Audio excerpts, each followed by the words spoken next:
Hi friends, பச்சைப்பயிரை வச்சு இன்றைக்கி ஒரு சூப்பர் ஹெல்த்தியான ஸ்நாக்ஸ் ரெசிபி பார்க்கலாம் வாங்க. அதுக்கு ஒரு கப் பச்சைப்பயிரை நல்லா வாஷ் பண்ணி 3 to 4 hours ஊற வச்சுக்கோங்க. அதை ப்ரெஷர் குக்கரில் நான் இப்போ ஆட் பண்ணிக்கிறேன். ஒரு கப் பச்சைப்பயிருக்கு 3 cups ஆஃப் வாட்டர் ஆட் பண்ணி நல்லா ஒரு 5 to 6 whistles குக் பண்ணிக்கோங்க.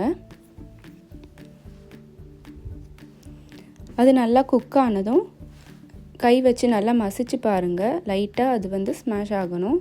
நான் மேஷர் வச்சு லைட்டாக அதை ஸ்மாஷ் பண்ணிக்கிறேன். இன்னொரு பேனில் நான் ஒரு 3/4 கப் வெல்லம் சேர்த்துருக்கேன்.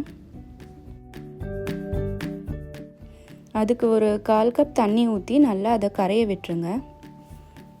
கம்பி பதம்லாம் எதுவும் வர தேவையில்லை, ஜஸ்ட் கரைஞ்சால் போதும்.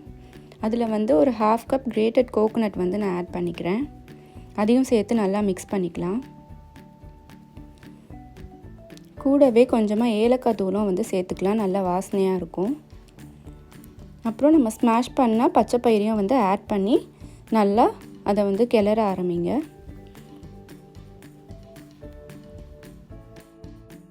ஒரு 3 to 4 minutes நல்லா கிளறிட்டே இருங்க.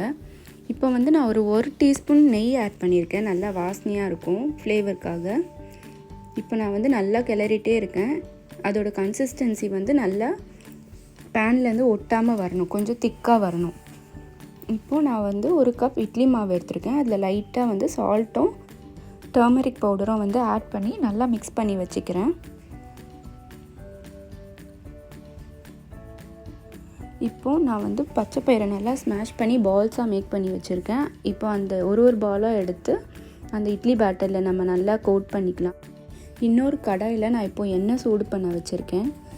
அது மீடியம் ஹீட் வந்ததும் ஒரு பால்ஸாக நம்ம ஆட் பண்ணி ஃப்ரை பண்ணி எடுக்க போகிறோம். எண்ணெய் அதிகமான ஹீட்டில் வச்சிடாதீங்க, கரிஞ்சு போயிடும். ஸோ மீடியம் ஹீட்லேயே ஃபுல்லாக மெயின்டைன் பண்ணிக்கோங்க. இது மாதிரி ஒரு பால்ஸாக ஆட் பண்ணிவிட்டு கீழே லைட்டாக கோல்டன் ப்ரௌன் வந்ததும் திருப்பி போட்டு இன்னொரு சைடையும் நல்லா குக் பண்ணி எடுத்துக்கோங்க.